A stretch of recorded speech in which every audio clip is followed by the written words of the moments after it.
What are the core benefits of RackEye to our customers? It's difficult to bring it in probably all into one, but I think it's more focused around how, one, are we improving safety? So in terms of when we do get damages, are we finding them in a proper time? Are people coming to tell us? But also, which is becoming a little bit more prominent, is operational efficiency.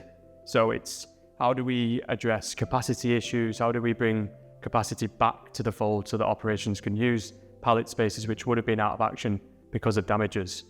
And then when you get to the third element of it, it's about processing, auditability. How do we set an inspection regime and maintenance record that allows us to kind of get the predictability and let people use it day to day and keep it in the same fashion all the way through?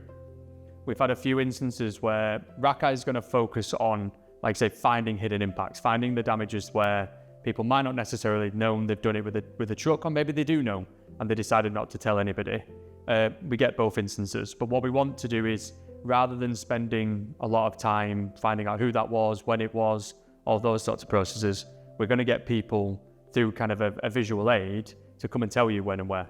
They're going to tell you, oh, I could have caused some damage there, maybe you want to check it out. And that process of trying to work out who's done that, when it was, and the internal processes is almost automized. We can pretty much close the loop as soon as it happens.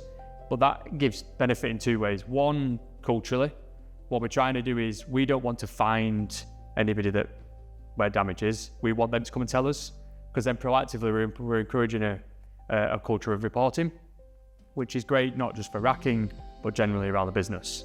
Secondly, from an operations perspective, we're not wasting time doing investigations that might sometimes come to nothing. Sometimes they do come to something, but we're spending a lot of time either going through other aids, CCTV, to try work out what's happened in the area at what time.